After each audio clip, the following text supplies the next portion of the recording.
Well, great win for Colorado. We don't make it easy on ourselves. Obviously, it's 2 games in a row where we've really had a convincing lead and haven't finished it like we'd like to finish. But with that being said, we did what we had to do, and Cal's a good team. We knew they weren't going to go away. Some really positive things that came out of this game, and some things that we can really learn from and get better from as well. So I'll open it up for your questions rather than hit those right away. Josie, the 1 for 19 start from the field, what were you? Were we 1 for 19? 1 for 19 start. So I guess it's a 2-part question. One, have you had a team start 1 for 19? And then 2, what were you telling these guys to kind of? Well, every time out, I was saying, look, our offense is going to come. If we take care of the ball and get good shots, it's going to come. Now, I know 6 of our first 7 shots were all jump shots, and part of attacking Cal is you have to attack the paint, and you might get some shots blocked, which we don't want to have happen, but it puts pressure on their defense and it gets them in rotations and help. And we weren't doing that by taking jump shots. We were letting them off the hook. And again, you live by the jumper, you die by the jumper. So it's a matter of time with this team before shots we can start going in. We wanted to, number one, put some pressure on their defense, whether it's on post-ups or drives to the basket, and have our jump shots come as a result of that. I talk about that a lot, I know, but we weren't doing that when you're 6 of your first 7 shots are jump shots. And, but patience, and again, the positive we can take out of this is our defense during that time held us in the game. And you guys know as well as I talk defense.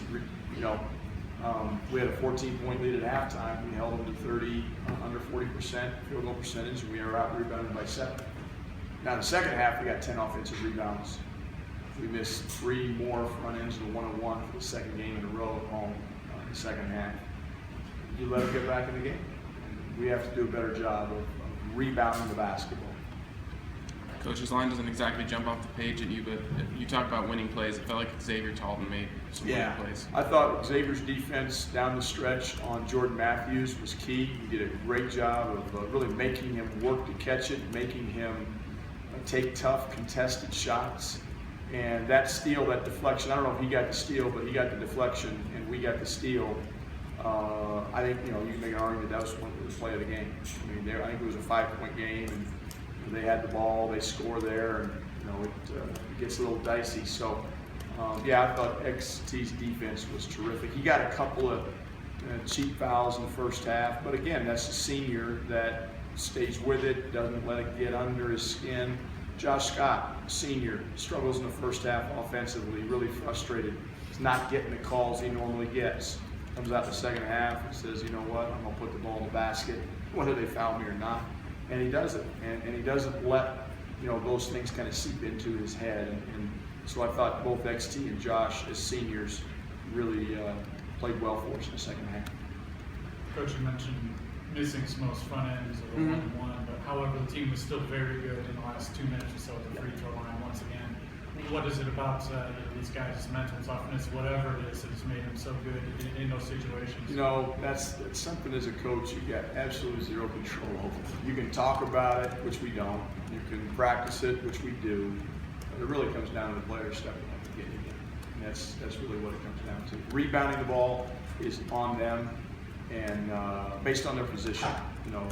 And what I mean by that is, Don Collier and Tomasaki Azili are not going to be great offensive rebounders, because their job when the shot goes up is to spring back and stop the fast break. But a lot of other guys have the opportunity to go offensive rebound. That's on them. Free throw shooting is on them. It does say something about our mental toughness that we missed those, but we made them when we had to. We shot 70% from the line, which is a good number as a team. But my expectation level is to make every one. But we can't miss 3 front ends of 1-on-1 in a row. We did it 2 games in a row when we've got convincing leads. You do that, you turn over the ball, and then you don't block them off for second shots, and it's a recipe to let them back in the game, which is what happened. Ken, you had a lot of different guys scoring the last 6 minutes of the game. It seemed like the ball was going to Josh. I think he scored 10 points in the last 6. Is that still the money player? That's the guy. You're going to Josh Scott. and he's going to touch the ball if we have anything to say about it. And Josh, again, was a great facilitator tonight. He had 4 assists the other night and 1 turnover. Tonight he has 3 assists and no turnovers. And the great thing about Josh is, he can score, he can get fouled, he's a good free throw shooter, but he's also very unselfish. He's been a great facilitator for us, whether it's in the post or out of the post, or from the elbow area, driving the ball. And so the guys understand if they throw it into Josh, it's not just like a black hole that's never going to come back out.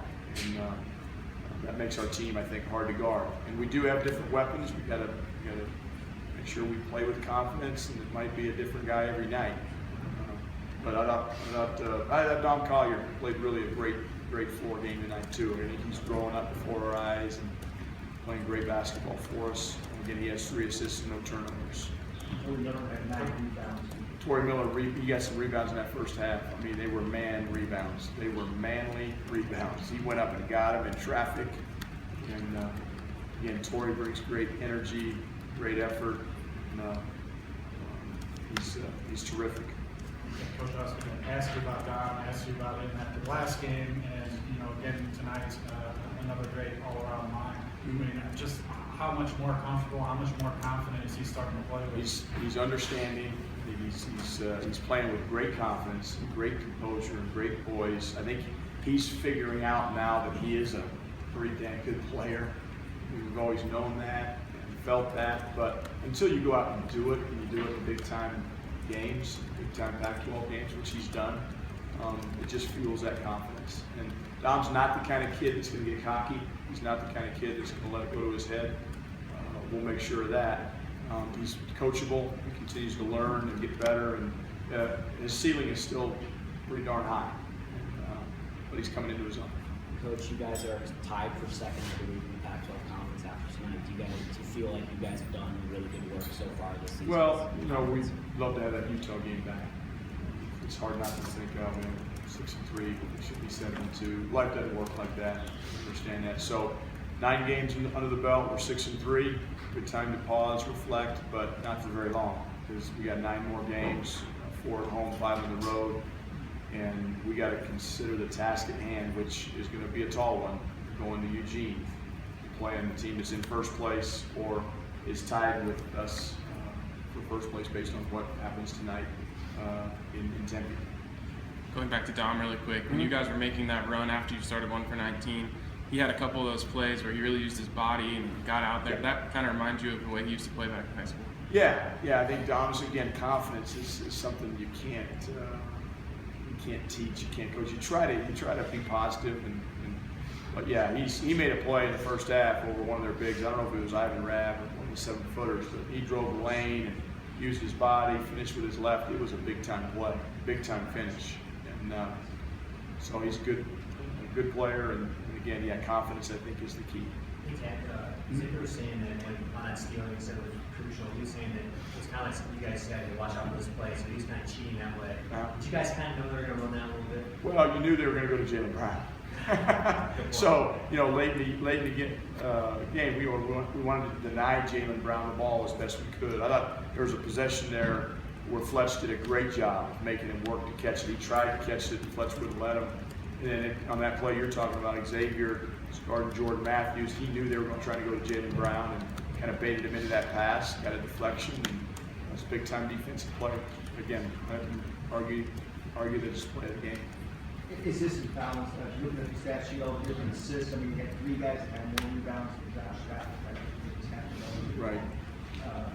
Rebounds, assists, steals, all those. Yeah, I wasn't happy with our assist. I was really happy with our balance. To your point, we had great balance tonight. I thought offensively, defensively. Again, I think Talton deserves a lot of credit there down the stretch.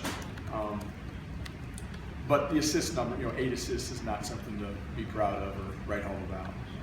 We had 21 the other night. So now you got to credit Cal with that, because they're out in the passing lanes. They're making you make plays off the dribble, or because they're a good defensive team. So. Wasn't happy with the assist number, and I wasn't happy with the rebounding in the second half, because we were up 7, plus 7 in the first half. We got out rebounded by 5 in the second half. They had 10 of those on the offensive glass. That has to change. That is not good enough. That's what we need to shore up. Coach, is it Cal's length that makes them so effective? Their length, their athleticism, their mentality. I mean, Quanzo Martin's done a great job since he's been there in terms of instilling a defensive mindset into that group. And Mike Montgomery was the previous coach, and Mike, a heck of a basketball coach, offensively did some great things. And they've got good players. They've got 3 McDonald's All-Americans on their team. You know, Jalen Brown is legitimate. You know, Ivan Rapp is legitimate. Jabari Bird is a good player. I mean, their length, their ability to second jumps and aggressiveness, they're a good team. It's a good win. And they're going to beat some teams down the stretch now.